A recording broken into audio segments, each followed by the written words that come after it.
.37 goals against average. The Bobcats in gold with blue and white. St. Lawrence in their red with white and black. Quinnipiac with Cooper Moore and Charlie Letty on the blue line. Travis Treloar, Jeremy Wilmer, and Andon Serbone are up front. And for St. Lawrence, Jan Olenjinski and one of the tri-captains, Mason Waite, starting on defense. Riley Connors getting the start with Ty Nakins and Will Arquette. Nakins gonna dump in, and he peels off as Kuzinski will play it back towards the corner. St. Lawrence last place in the ECAC, a record of just 8-17-1 overall, as the Bobcats first place in the conference by a single point over Colgate. The number 14 ranked Bobcats are 16-8-2, coming off the overtime win, and an early goal as Marcellus deflects it in off the Grunwald point shot. It's 1-0 Cats. Marcellus made this look effortless, anything but. He does a flyby, goes behind the net, comes into the front, and there's just a backdoor tap-in deflection. I mean, this is beautiful by Grunewald to find him. So Marcellus chases after the puck, doesn't win the battle, comes out in front. Grunewald finds him. We'll move it up. So for a team that brought back a lot of players, as there's a turnover created by Marcellus at the line, we'll wait on that. Schwartz in front. Pelosi fires one. It's off the crossbar, no goal. I was close, but referee immediately signals no. Pelosi looked like he was celebrating for a half second. And back to the right side, the one-timer from Pelosi drifting off the mark, and now Marcellus along the sidewall. We'll see if they review that. You have to wait for the whistle to stop play, but the Bobcats now dropped off in front, and he nearly knocked that one through, but we stopped play with 14:38 left in the first period. The puck has been like a magnet right now for the Bobcat sticks. We'll take another look at this most recent play where Pelosi might have scored, we thought, for a second. Just again, what a beautiful pass to feather it on over to Pelosi. And I don't think from that angle it goes in. Pelosi, I think, was trying to sell it more than anything else, but they are taking a second. I do think they are going to at least take a closer look just to confirm. That's why we have not gotten a puck drop yet. Let's take a look at that. Did it go in? You'll see Pelosi come on the left side of your screen shortly. Oh, that's a goal. That's 100% a goal. That is a goal. Yeah. No ifs, that ands, or will buts. be 2-0 Bobcats. Yeah. And the hardest part now is you got to rewind all that clock. That last 90 seconds or so didn't happen. I can't tell you when that was scored. Yeah. But that was indeed a goal. That will count. Well, here come the officials. Yep. And it's a good goal, says referee Ryan Sweeney. Joined tonight by William Brennan III, Noah Morrow, and Dylan Lewis are the linesmen. Pelosi makes it 2-0 on his 8th goal of the season. Tracked down by Letty, shoveled out to center ice. Marcellus finds the puck. He was kind of looking in the different direction. Now gives over. Schwartz toward the net. Schwartz scores! An amazing move by Aaron Schwartz, and the floodgates have opened. A 3-spot for the Cats here in the first. And Mason Marcellus with another assist, a 3-point period in just 7 minutes and 22 seconds.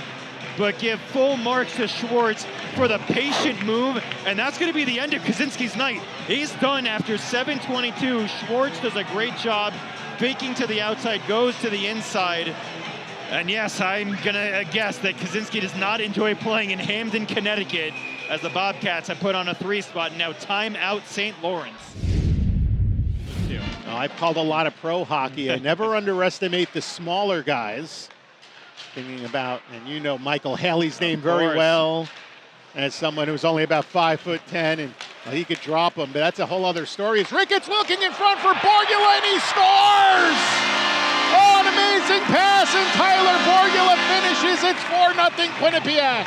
And a lot of credit on the zone entry.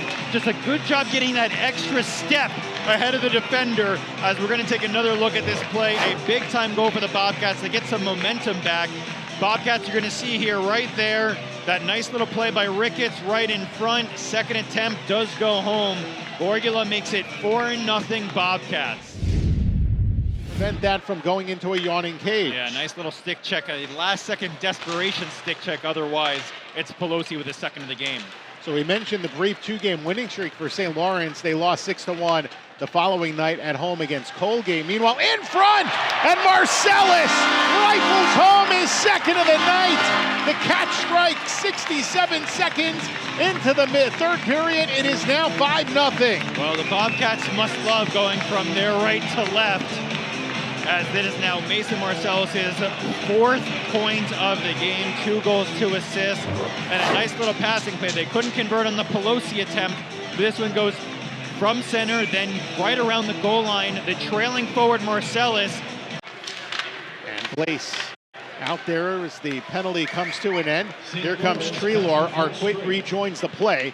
Treelor across the line to Pelosi, walking down. Pelosi looking in front, they score! Wilmer at the top of the crease buries it, and the Cats lead at 6-0.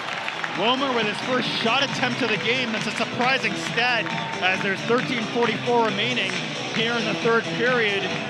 Not even the intended recipient of this play, but finds the back of the net, does a great job cutting to the front of the net.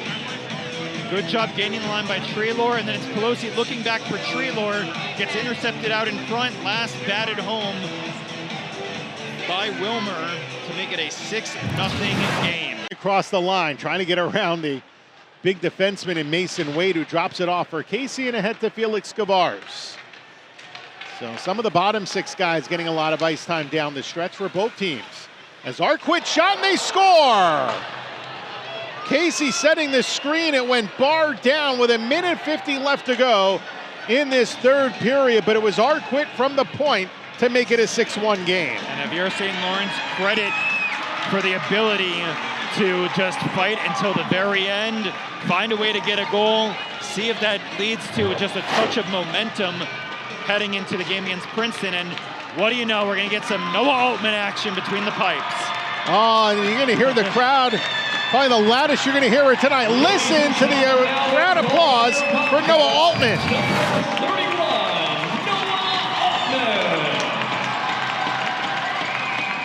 5 seconds ago, here comes Schwartz, shovels it deep, and the horn will sound.